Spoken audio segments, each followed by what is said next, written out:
Welcome, ladies and gentlemen, in the multiverse, wherever you might be listening, on this Earth, some parallel Earth, or even a place that doesn't have these videos, or has the videos, I should say, but not the comics themselves. My name is Rogue Convoy, and this is Ultimate Mayhem. So, for the past couple of weeks, we've had a theme going on. If you haven't noticed, if you've been watching, during week 1 of March, we had Transformers. The week after that, we had all about Batman. And then last week, we all had StarCraft.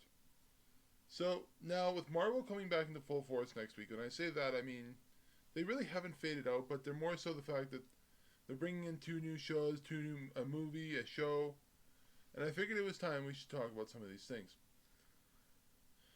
And so with that, I figured it was time to do Moon Knight, Marc Spector, also Michael Morbius. So with that, let's put your tray tables up, sit back, relax, come through the door, which will lead us down our rabbit hole, and into the mind of Marc Spector. With that, welcome to Ultimate Mayhem, Moon Knight edition. So, normally I would talk a little bit, but I think with like I said, I've done this before with the history and all that, but for this week, because of the fact that there's so much to talk about and break down, that I figured we'll just skip over it and we can add it later as we're going. So let's just start with it. Marc Spector was born in Chicago, Illinois, and is the son of Elias Spector, a rabbi who survived the Holocaust and Nazi regime. In a different place that does not exist within space and time, a moon god Khonshu becomes interested in young Spector. Okay, so before I continue further, I've done a little bit of thing in this because of the fact that we're talking about a real god that Marvel has decided to use. And that this is a god from Egyptian lore. The fact is that me personally, I am an atheist. I've never stated that, or I've always stated that. But the fact is that I know that this is probably going to become a controversial subject, but the fact is that we're still going to talk about the moon god from Egyptian lore. So Khonshu cannot leave the place where he is able to exist without major issues, but he can use his abilities to create connections with the people on Earth. He believed that our young hero, Mark, has a weak mind, and hence that would make him vulnerable to his connections. Khonshu picks him to act as his knight and his avatar on Earth. And then after all of this, Mark figures out that one of the rabbis, Yitz Perlman, is a Nazi. So they found out I don't know how he discovered that. That seems to be like, the Jewish guy who was a Nazi. I don't know how that combination worked. Also just for the disclaimer, there's nothing here. And he continues to attack and kill Jews. Mark ends up fighting Perlman, or Ernst. So basically this gentleman's name is Ernst, and why not? And then eventually he escapes, in which he disappears without a trace. So I believe when I was writing that sentence, I believe it was referring to Ernst, not Mark. After the encounter with Perlman and the fight that ensued, Mark begins to develop signs that would associate with dissociative identity disorder. So again, a little bit of touchy subject with some people. I only be using this for the context of what is coming here. Mark sees a young boy named Steven who he becomes friends with, but he would come to not realize that Steven was that he was Steven as well from time to time. Mark had a vision about Khonshu and promised that one day he would heal his mind, and as his mind was the one who might be splitting the boys because of how his own personality lied. Again, this is just awkward because some of the sentence writing was written about. This was written about a month ago, guys, so just bear with me. The moon god was also partially responsible because his personalities, like Mark's, were split. So apparently the moon god had a few different personalities as well. We'll cover the personalities later in the video. We're just, getting through the main bits and meat of this story. Alright, So, when Mark becomes a teenager, he begins to exhibit another personality in Jake Lockley. As a result of this third personality appearing, Mark's parents send him away to live at Putnam Psychiatric Hospital. Mark is then released to attend the funeral of his father, where he manages to escape the custody of the institution and joins the military. Mark becomes a trained boxer and a worthy opponent to most of his competitors. After 3 years of service, the Marines give Mark a discharge after they find out he had lied about his medical history on his application. So it took him about 3 years to figure this out. Figured out that he lied, and so their HR department must have had a field day because, you know, if it took you that long to process, how badly do you need soldiers that you didn't notice that he may have lied? They could have asked, they could have done this, but no, they took 3 years to figure this out. So Mark stays in Baghdad, earning his way through the underground fights and being a boxer. He is brought on board to a mercenary group by Jean-Paul Duchamp and taken out of Baghdad. The two begin to work on several assignments together, and Spector meets Jason Masondale, who eventually becomes the original Jack-o'-lantern. Then he becomes then starts as Jack-o'-lantern, becomes the Hobgoblin eventually, and becoming the second person to adopt the name. The first incarnation of this character, and the one that is most known, is Roderick Kingsley. So the first guy who ever became the Hobgoblin was known as Roderick Kingsley. Mark's older brother Randall joins up and is recruited as a mercenary as well, but Randall is driven to the job by his bloodlust. And Mark and Randall get into a huge fight after Randall kills his girlfriend at the time, Lisa. And Mark ends up winning the fight, but leaving Randall for dead in the process.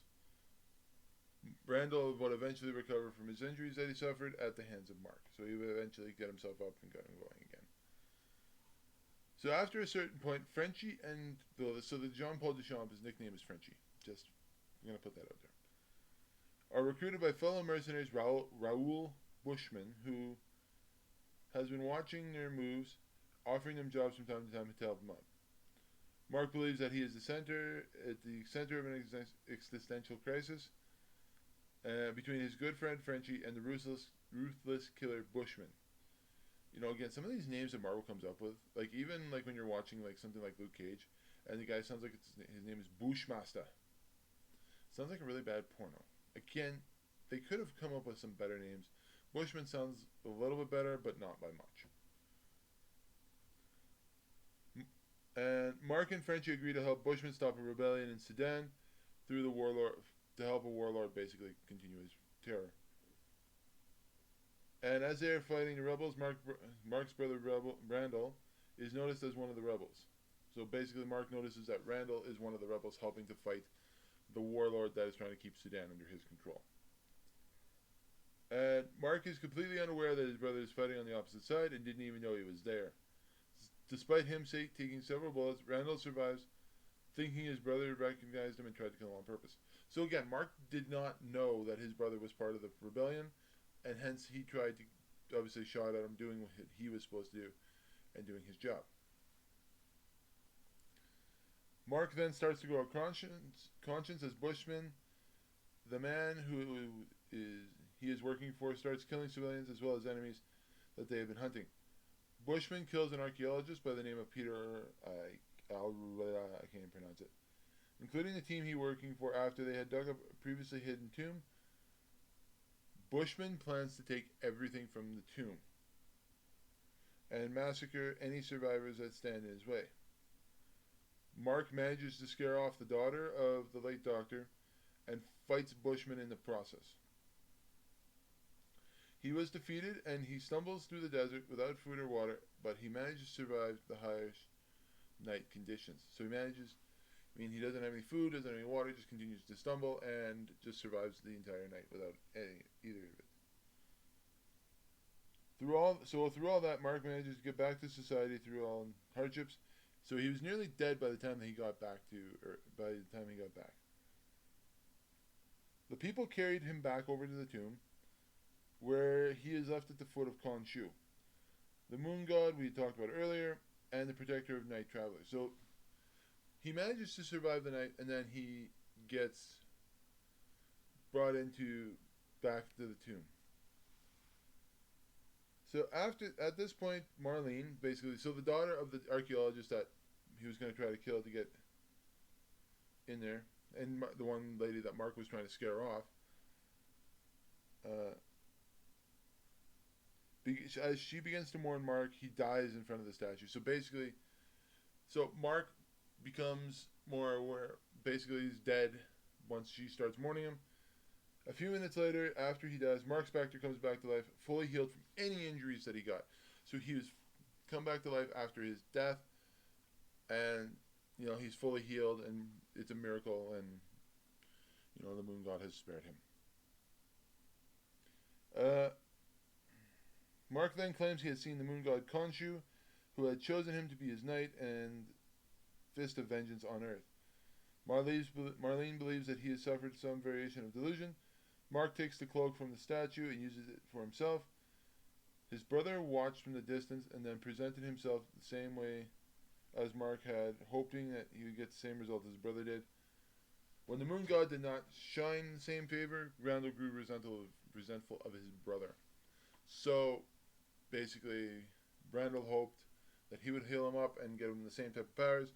When the moon god says, nope, I'm not doing that, and Randall's just like, okay, well, now I'm jealous of my brother. Which makes no sense to anybody else, but apparently that's the thing. So that was the origin of Moon Knight, and now I would like to dive in a little bit here into his personalities as well. So we're just going to talk about the 4 that have come up. I feel like Marc Spector, number 5 for me, is just, he's already been covered enough that we don't need to go into it anymore. So we're going to talk about Stephen Gramp, Stephen Grant, Jake Lockley, Mr. Knight, and Moon Knight itself. So let's start with Stephen Grant. This is the first one where he becomes aware that there might be something or for the form that first appears in Mark's mind, and it always seemed like Stephen was the friend of Mark, even though Mark is Stephen, Stephen is Mark, and that's the guy we keep seeing in the trailer, kind of Stephen Grant. Stephen is a millionaire who funds all of Moon Knight's adventures along with the gear and weaponry he has. Grant has made his money by playing stocks using Mark's savings. In later times, he uses his movie studio to make more money, and Grant is seen as a public figure who has many connections through the higher up community. So the higher the rich community and all that's where he has his connections. And unlike Jake Lockley. So unlike the second personality we're going to talk about, the first one really just has everything. Jake was the second to appear in Mark's mind. He is a cab driver in New York City. He has some good street sense. He tends to listen to the streets. He keeps his ear to the streets, to get information and whatnot. He uses the information he receives from thugs and informants. He's like the detective for Moon Knight, and the information he gathers is used to help Moon Knight. As his vigilante efforts continue, Lockley has a long list of informants he uses, most of which have become close friends of Mark. So a lot of the informants he uses are also really good friends of Marc Spector. Mr. Knight. He is one of the newer personalities that has managed to make itself known. He's usually the one who talks to the psychiatrist, Mark sees, and as well as any of the people who require his help. So basically, if they require Moon Knight's help, they'll meet Mr. Knight first. Mr. Knight tends to wear all white, even white gloves and a white mask with a moon shape on his forehead. Again, I don't know why Marvel thinks that was the option to go with. Oh, sounds like my... Don't come in! Nope. Moon Knight, so compared to what people believe about the Moon Knight, he is not the alter ego of Marc Spector. Instead, he is his own identity. Moon Knight is the fist of the moon god Khonshu. his priest, and his servant for eternity, basically. He wears white because, unlike Batman, so yeah, that's the comparison they went with, he wants his opponents to see him coming. When Khonshu saves Mark's life, the silver he used is the reason that Mark got his powers and abilities as Moon Knight. And he becomes stronger under the moonlight, even more so under full moons. So with that, welcome into the mind of Marc Spector and Moon Knight. Please check out the Moon Knight series as it comes out next Wednesday on Disney+. I've actually been hyped for it for the past few months. So in the next video, we're going to be talking about Michael Morbius. Figuring that the movie is coming out next Friday on April 1st, I felt it appropriate. Also, I will have an announcement during that video.